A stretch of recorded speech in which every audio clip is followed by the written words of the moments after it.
Ciao a tutti. Un narcisista risulta essere sempre sicuro di sé. Sembra che nulla lo possa spaventare e che sia in grado di controllare ogni circostanza della vita. I suoi gesti evidenziano la sua superiorità e la sua posizione di maschio alfa. Ma è realmente così? Il linguaggio del corpo del narciso potrebbe rivelare una storia ben differente. Probabilmente alla fine di questo video riuscirai a comprendere cosa veramente si cela attraverso le espressioni del narcisista. Gli occhi del narcisista. Quando un narciso entra in un qualsiasi ambiente, tende a guardarsi intorno per scoprire se ci possono essere eventuali vittime o rivali, verificando che tutti gli sguardi siano puntati su di lui. Con questa singola azione fa in modo di imporre la sua superiorità.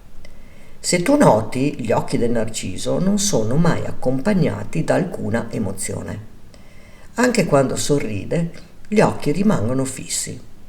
In questo caso si può ben capire che le sue emozioni sono sempre fasulle e mai autentiche.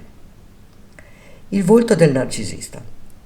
Se si osserva attentamente il sorriso, possiamo notare che sorride solo con le labbra e lo fa storcendo la bocca.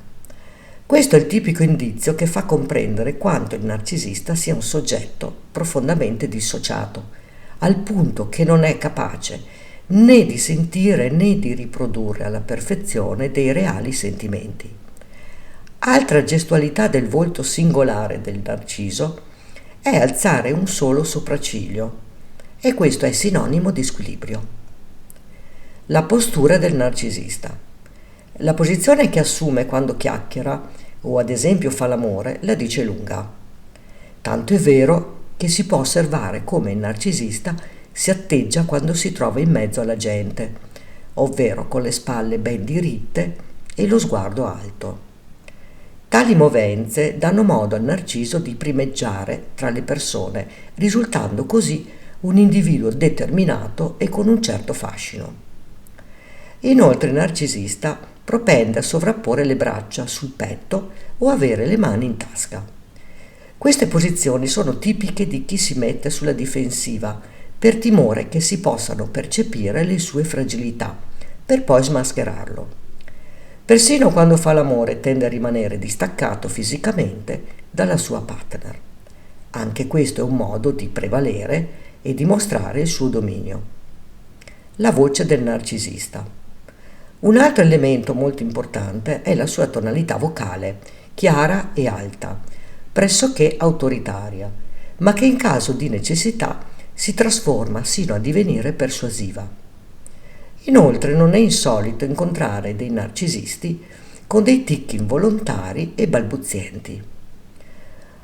Ora hai un mezzo in più per identificare un narciso e per salvaguardarti. Tuttavia basterebbe osservare il narcisista come si atteggia o si approccia a te e agli altri.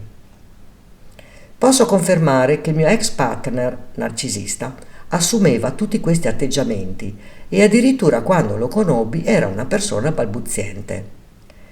Inizialmente mi fece molta tenerezza, ma poi con il trascorrere del tempo uscì quel mostro di uomo incapace di amare e di rispettare chiunque. Tutta la mia storia con il narcisista la trovi nei miei video. Mi farebbe piacere se tu lasciassi una tua testimonianza.